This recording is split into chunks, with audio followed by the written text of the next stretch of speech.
खाकी the Bengal chapter web series review. दोस्तों, लाल और हरे रंग के गढ़ में पुलिस का हमला बनावटी लगता है। प्रोसेनजीत चटर्जी और शाश्वत चटर्जी द्वारा तीखे मोड़ और नाटकीय मोड़ बंगाल में खून खराबे और गंदगी की इस कमजोर खोज को नहीं बचा सकते। सिनेमा के एक अच्छे छात्र निर्माता नीरज पांडे उन अध्यायों को संशोधित करते रहते हैं जो वर्दी में पुरुषों के कारनामों की प्रशंसा करते हैं।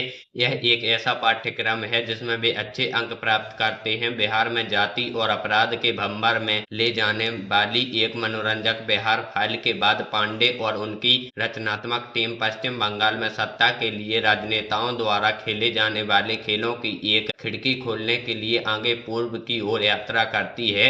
वरुण रॉय प्रसेनजीत चटर्जी एक शक्तिशाली राजनेता और व्यवसायी, निवेदिता बसक चित्रागंदा सिंह के नेतृत्व वाले विपक्ष में आगे रहने के लिए अपराधियों और पुलिसकर्मियों का उपयोग करता है। गॉर्गलैंड शंकर बरुआ शाश्वता चटर्जी जो वंचितों के बीच लोकप्रियता हासिल करने के लिए गरीबों से ऊपर उठा है, किंग मेकर के लिए एक गंदा काम करता है। हालांकि डर की राजनीति में बरुआ उर्फ बागा अपने अड्डे पर नियंत्रण खो देता है जब उसके दो उद्यमी साथी सागर सिद्दीक विश्वास और रंजीत आदिल खान अपने अहंकार और महत्वाकांक्षा पर हावी हो जाते हैं और दो पुलिस अधिकारियों को गोली मार देते हैं।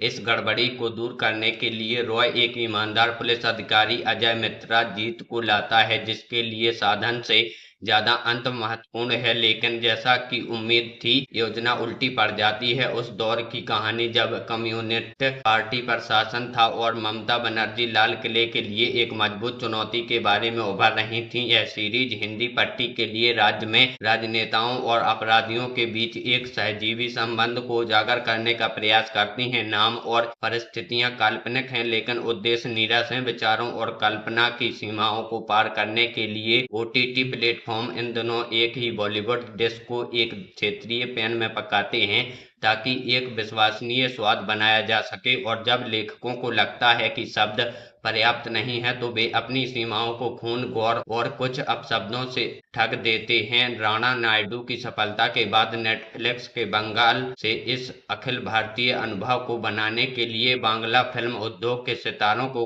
कास्ट किया है। सीरीज में अलग स्वाद है लेकिन हिंदी का उच्चारण कम नहीं करता है। जैसे मौला मौला का जाप करना जरूरी नहीं है कि रचना सूफी हो। पीली टैक्सी और हावड़ा ब्रिज के दृश्य पुनर्वाणीकरण विचारों के शरीर को बंगाली आत्मा प्रदान नहीं करते हैं। इसके अलावा जाति एक अखिल भारतीय सीरीज का नेतृत्व करने के लिए सबसे अच्छा विकल्प नहीं है जिसमें तीन आकर्षक चटर्जी, प्रसेनजीत, परमव्रत और शाश्वत हैं। जीत खराब नहीं है लेकिन उन खिलाड़ियों के बीच बहुत तंग है जो परतों में मौज मस्ती करते हैं। एक जोड़ तोड़ करने वाले राजनेता की भूमिका में प्रसेनजीत एक परम आनंद है। शाश्वत के साथ वह दिखता है कि फ्रेम में फर्नीचर के टुकड़े तक कम किए बिना कैसे काम किया जाए। वे बंगाली स्वाद वाली हिंदी में सीरीज के शुरुआती छंदों को उठाते हैं और शायद हमें एक ऐसे वाहन से बहुत अधिक माइलेज की उम्मीद करने के लिए जिम्मेदार हैं जिसे एक औसत सवार के लिए डिजाइन किया गया है जो पेट में कुछ किक से खुश है। उत्सुकता से सीरीज ने कहानी कहने से सदमे और विस्मय की अपनी रणनीति को अपने कलाकारों के विकल्पों में भी शामिल किया है जबकि अनुभवी खिलाड़ी फीके पड़ जाते हैं। अपेक्षाकृत नए चेहरों को अपनी ताकत दिखाने की अनुमति मिलती है। सिद्दीक और आदिल ने आग और बर्फ के बीच के नाजुक रिश्ते को बखूबी निभाया है लेकिन कहानी में खुद को अपरिहार्य बनाने में विफल रहे हैं। आदिल के पास वह आवाज और उपस्थिति है जिसकी बड़े पर्दे पर मांग है और वह सीरीज की खींच की तरह दिखाई दिए जब तक कि लेखकों ने उन्हें निराश नहीं किया। एक संदिग्ध किरदार के साथ चित्रागंदा बांग्ला परिवेश से संघर्ष करती हैं। निवेदिता सत्तारूढ़ पार्टी के लिए भय का स्रोत है लेकिन उसके चरित्र को उचित रूप देने के बजाय निर्माता उसे स्पष्ट रूप से बताने के लिए सुविधानुसार समय समय पर हटाते रहते हैं। आखिरकार यह सीरीज एक भावना छोड़ती है कि उत्तर प्रदेश, गुजरात और मध्य प्रदेश स्ट्रीमिंग दिग्गजों के लिए निषिद्ध क्षेत्र साबित हो रहे हैं। वे पूर्व और पूर्वोत्तर में अध्याय खोल रहे हैं और सामग्री की विविधता पर एक किताब लिखने के लिए उन्हें बेच रहे हैं। उम्मीद है हमारी वीडियो आपको पसंद आई होगी। अगर वीडियो पसंद आई हो तो वीडियो को लाइक करके हमारे चैनल को जरूर सब्सक्राइब करें। मिलते हैं इसके अगले वीडियो में।